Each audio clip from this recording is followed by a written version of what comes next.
Now there are tons of dive accessories out there for you to buy, and a lot of them are very tempting, but these are the scuba diving accessories I think new divers do not need to have. And to put a little humor on the matter, this is what you don't want to look like. One of my favorite cartoons from Jerry King, who made that for my website. Okay, so the first dive accessory I think new scuba divers should not use is a camera. I know cameras are great. You want to see all the things, take all the pictures, and show all your friends. But in the beginning, leave the camera at home. And why? Because at the beginning, you should be focusing on your air consumption and your buoyancy control. Now, new divers normally are going to be going up and down in the air column, and if you're fiddling with your camera trying to get the great shot of that fish underneath the ledge, you're probably going to be bumping into coral or bumping into someone else, and I've seen it countless times. So until you have your buoyancy control and your air consumption down pat, just leave that camera at home. You'll have plenty of time in your dive career to take those pictures and videos. Now, the next thing a beginner scuba diver doesn't have to have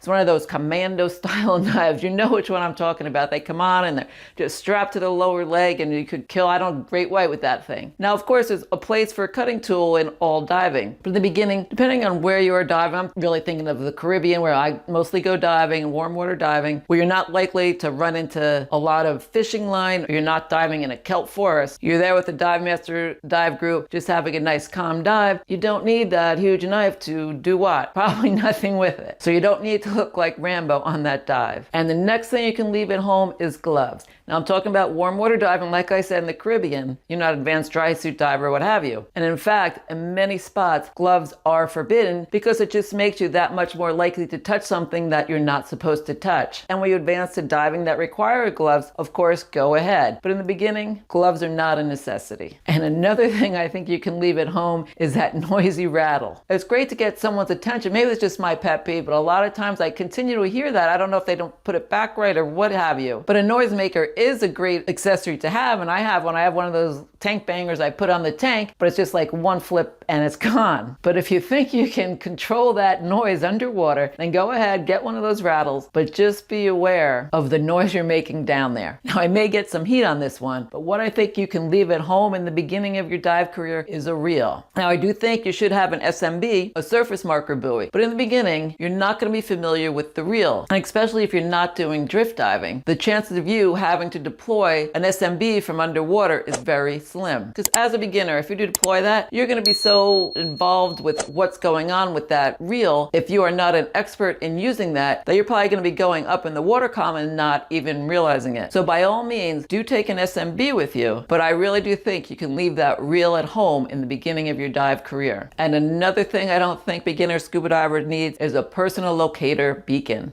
It's cool to talk about and say that you have it, but the chances of you really needing it is very slim. Obviously an expensive piece of equipment, and I'm not saying never have it. Do you really need it in the beginning? No. And another thing you need to leave at home is one of those huge, hard dive bags.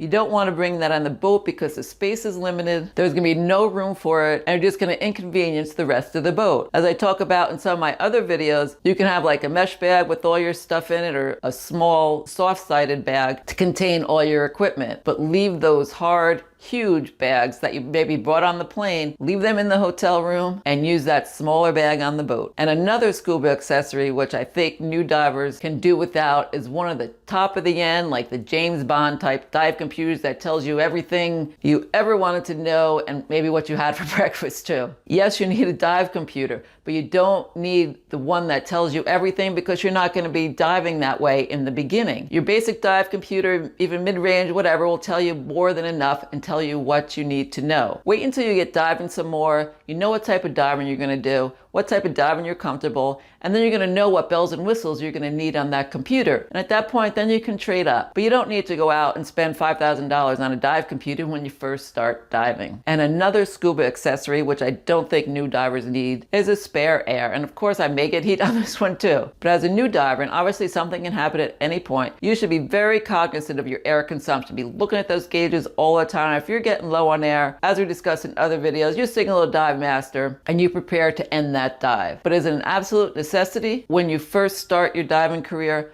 No, I don't think so. You can have a perfectly safe and fun dive without that spare air. And another thing which you may not need is this Trident Clownfish SMB. On second thought, maybe you do, because it is kind of cute, and you will certainly stand out from the other divers. So I may give this one a pass. Get your SMB, and maybe get this one. So what do you think you should leave at home? Let me know in the comments below. And if you want to know embarrassing mistakes new scuba divers make, just click on this video right here. I think you'll find it very helpful. In the meantime, happy and safe diving.